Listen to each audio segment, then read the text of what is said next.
Hello दोस्तों। The mountain king के chapter 31 की शुरुआत में हम देखते हैं कि चैंग एक जगह पर बैठा होता है और बटलर ह्यूंग उससे मिलने आता है। वो कहता है कि बिग बॉस, हमारे माउंटेन के है ना विलेज के बाहर कोई खड़ा है, इसका मतलब कि वो आपसे मिलना चाहता है। तो चैंग कहता है कि ठीक है, चलो ले चलो मुझे उसके पास। और वो बाहर अपने वॉच टावर में खड़े होकर देखते हैं। चैंग कहता है आखिर वो क्या कर रहा है। तो बटलर ह्यूंग कहता है मैं उसे जानता हूँ, वो ब्लैक रॉक सिटी के एक है ना वुल्फ गैंग नाम की गैंग का है ना मेंबर है, और उस गैंग में कम से कम कुछ 200 लोग होंगे। और ये सामने जो आदमी खड़ा है वो ली जिया है और वो उस वुल्फ गैंग का बॉस है। वो ब्लैक रॉक सिटी में पिछले कई सालों से रह रहा है और वो उसने अपना काफी ज्यादा नाम कमा लिया है। आगे बटलर ह्यूंग कहता है कि लेकिन हमने पहले कभी भी वुल्फ गैंग के साथ कुछ कांटेक्ट नहीं किया, तो आपको क्या लगता है आखिर यहाँ पर क्यों आया है। चैंग कहता मुझे लगता है ना ये वही शुए बेंचुआन का है ना वो गिफ्ट था ना जो हमने लूटा था, वो वापस लेने के लिए आया है। तो ह्यूंग कहता कि ये तो नामुमकिन है, हमने उन्हें लूटा था, उन्हें तो हम पर अटैक करना चाहिए ना, तो आखिर वो हमारे साथ कोऑपरेट क्यों करेंगे, हम तो सिर्फ लुटेरे हैं। सामने खड़ा आदमी मन में सोचता है कि ये लोग क्या बातें कर रहे हैं। चैंग कहता ऐसा नहीं है कि वो हम पर हमला नहीं करना चाहता है, उसके पास बस अभी टाइम नहीं है। उसने अभी अभी उस सिटी में लॉर्ड की पोजीशन को है ना छीना है, तो दूसरे लोगों को शांत करने के लिए उसे थोड़ी ताकत की जरूरत होगी। और यूज़ो के राजा का भी बर्थडे अभी होने ही वाला है, तो उसके पास अब ज्यादा टाइम नहीं है उन गिफ्ट्स को हमसे वापस लेने के सिवाय। बटलर ह्यूंग कहता है हाँ सेंस तो बन रहा है इस बात का। चैंग कहता है मुझे बस एक चीज समझ नहीं आ रही है कि उसके लिए है ना ये नेगोशिएट करना इतना मुश्किल नहीं है, लेकिन आखिर वो जो बंदा है वो वहाँ पर नीचे क्या कर रहा है। बटलर ह्यूंग कहता मैंने सुना है ना कि वो बंदा काफी ज्यादा गर्वशाली है, या फिर घमंडी भी कह सकते हो, पर गर्वशाली ज्यादा अच्छा शब्द रहेगा।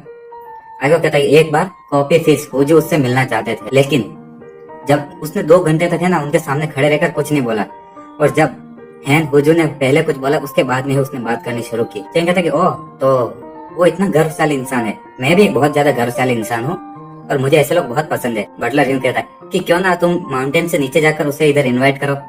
चैंग कहता है कि अगर वो इंतजार करना चाहता है तो उसको इंतजार करने दो, मैं थोड़ी देर जाके सो रहा हूँ, आज का दिन काफी अच्छा है। हम देखते कि आज के दिन कुछ ज्यादा ही धूप होती है। वो आदमी मन में सोचता आज कितनी गर्मी है, और आखिर इन लोगों को पहाड़ों में रहने में क्या मजा आता है। हम वुल्फ गैंग सिटी में रहकर बड़े बड़े लोगों से दोस्ती करते हैं और अच्छा खासा बिजनेस भी करते हैं, हम लोग सिविलाइज्ड लोग हैं।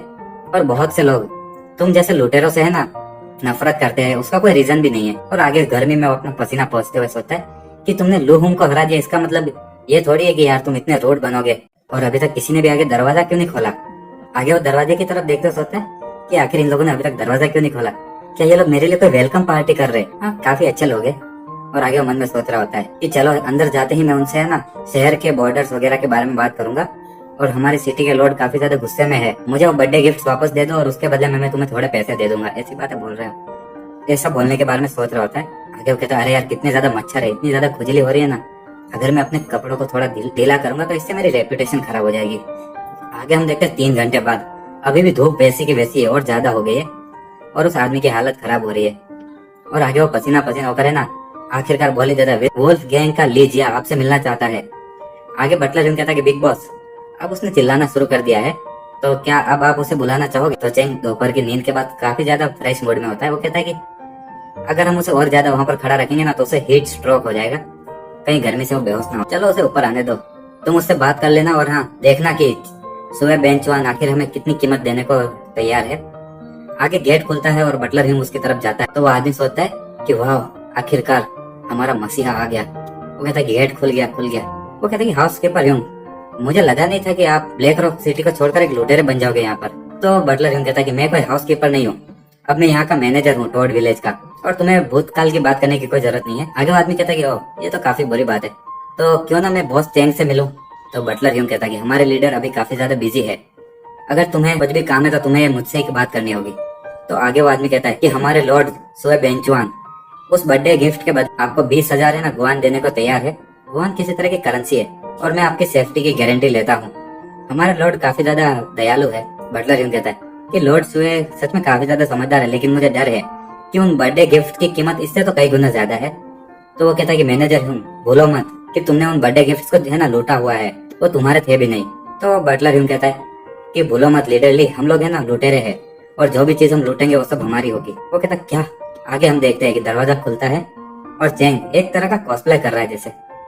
वो कहता है कि अगर ऐसी बात है तो मुझे तुमसे बात करनी होगी अब, और हाँ तुम्हें अगर वो गिफ्ट चाहिए तो तुम्हें 1 लाख देने होंगे। तुम ये बात मानते हो कि नहीं। हम देखते हैं कि उसके मुंह पर खून वगैरह लगा होता है। तो वो आदमी कहता है 1 लाख, और वो मन में सोचता है कि क्या ये इनके बिग बॉस की आवाज है। आगे हम देखते हैं कि ना चैंग आगे बढ़ते हुए कहता है कि मुझे ज्यादा बोलने की आदत नहीं है, और हम देखते हैं कि वो है ना स्ट्रेटेजिस्ट को ऐसे गिरा हुआ, वो दोनों एक्टिंग कर रहे हैं कि चैंग बहुत ज्यादा खतरनाक बन रहा है और स्ट्रेटेजिस्ट मरे हुए की एक्टिंग कर रहा है।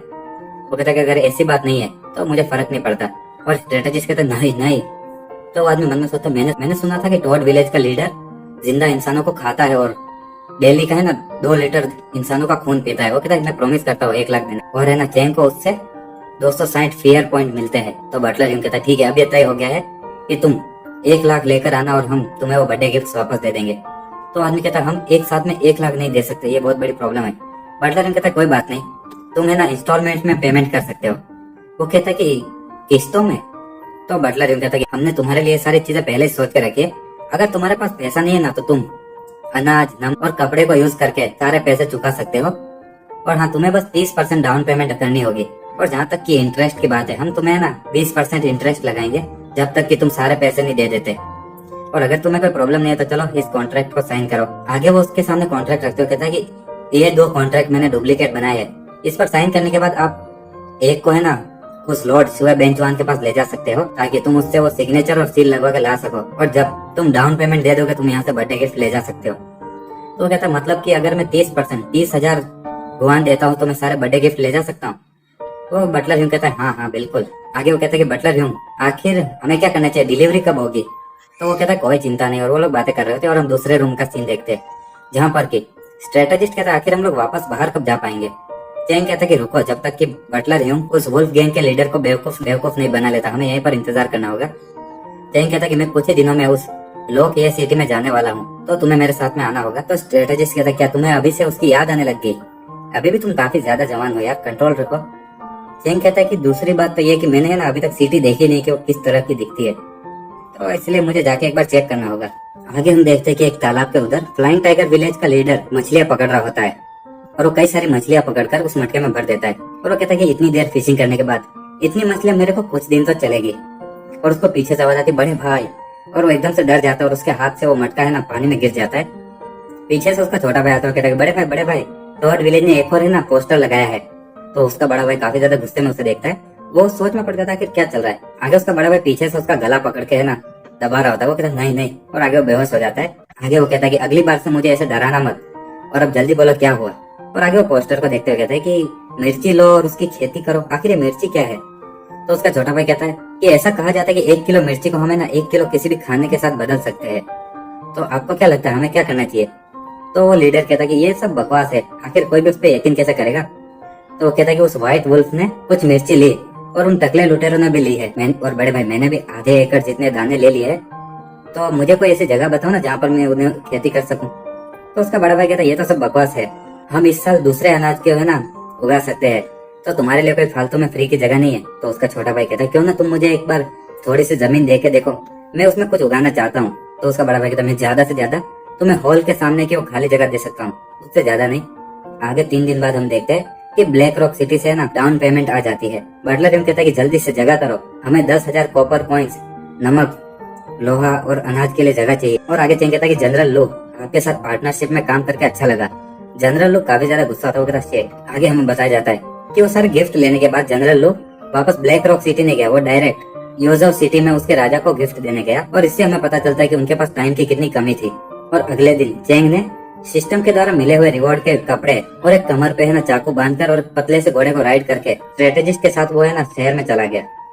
आगे हम यिंग सू के फैमिली का सीन देखते हैं, जहाँ पर कोई बात कर रहा होता है कि ये यंग युवाई है, वो 49 साल के है और उसकी बीवी पिछले साल मर गई थी, और जब तक यिंग उससे शादी करे वो अभी उसकी इकलौती बीवी रहेगी। और आवाज आ रही होती है लेकिन वो तो खाली 17 साल की है ना। आगे कहते क्या हुआ, क्या फर्क पड़ता है, इससे पहले उसकी जिससे शादी होने वाली थी उसका तो पूरा परिवार खत्म हो चुका है, पुराने वाले ब्लैक रॉक सिटी के लॉर्ड का।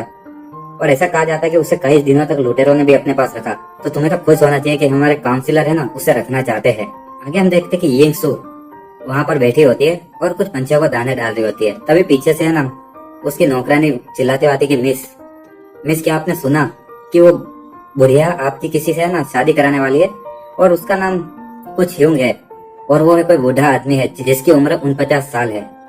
तो यिंग सू कहती कि हाँ मैंने सुना तो है। आगे वो लड़की कहती है कि मिस लेकिन आप उससे शादी कैसे कर सकती हो, उसकी उम्र आपके दादाजी जितनी होगी। आगे वो कहती है कि ना शादी होना एक अच्छी बात है, और कम से कम इस बार मैं उसकी अकेली बीवी तो रहूंगी। आगे नौकरानी कहती है लेकिन मिस क्या आपका दिल फिर भी खुश रह पाएगा? तो पहले तो वो चुप हो जाती है और आगे कहती है कि हाँ बिल्कुल, और आगे वो कबूतरों को सारे दाने डाल देती है। उसके बाद हम फॉल लीव सिटी का सीन देखते हैं, जहाँ पर के पोस्टर्स लगे होते हैं और बहुत ही गंदी सी तस्वीर बनी होती है। लोग उसे देखते हुए कहते हैं कि चेंग दा लेई एक विलन और वो टोड विलेज का लीडर है, और इस चोर का है ना कुछ बड़ा सा चेहरा है, बड़ी सी दाढ़ी भी है, और वो एक मर्डरर है। अगर उसे अरेस्ट कर लिया गया तो 100 से भी ज्यादा युआन दिए जाएंगे। चेंग कहते कि अरे वाह, मेरे सिर पर लगा हुआ इनाम ज्यादा हो गया। तो आगे स्ट्रेटेजिस्ट कहता लगता तो नहीं कि यहाँ पर मेरी फोटो है, तो आखिर वो लोग मुझे कैसे पकड़ने वाले? चेंग कहते कि चलो अब टाउन में चलते हैं। जब वो अंदर जा रहा होता है तो सिपाही उसे रोक लेते हैं कि और कहते हैं कि आखिर तुम क्या कर रहे हो? तुम्हें देखने से तो ये लगता है कि तुम कोई लुटेरे हो। तो स्ट्रेटेजिस्ट उसे बीच में रोकते हुए कहता है कि मेरा ये छोटा बच्चा खेलने जा रहा है और मुझे उम्मीद है कि आप उसके साथ खेल पाओगे, और कुछ सोने के सिक्के उसके हाथ में पकड़ाते हैं। वो सिपाही कहते हैं कि बहुत अच्छे, आखिर आपका नाम क्या है और आप कहाँ से हो?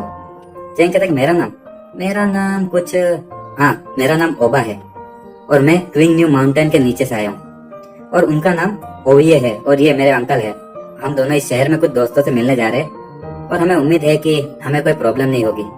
वो स्ट्रेटेजिस्ट कहते ओबा आखिर एक कैसा अजीब सा नाम है। और आगे वो सिपाही कहता कि ठीक है तुम अंदर जा सकते हो, और तुम उस क्विंग न्यू माउंटेन से हो तो तुम्हें तो पता होना चाहिए ना कि लुटेरों ने हमारा जीना हराम करके रखा है। आगे शहर के अंदर जाते हुए चेंग कहता कि वाह, ये सिटी तो काफी ज्यादा भरी हुई। स्ट्रेटेजिस्ट कहता है कि यंग मास्टर चलिए पहले कुछ खाने के लिए कोई जगह ढूंढते हैं, मुझे बहुत भूख लग रही है। और इसी के साथ हमारा चैप्टर 32 भी यहीं खत्म होता है।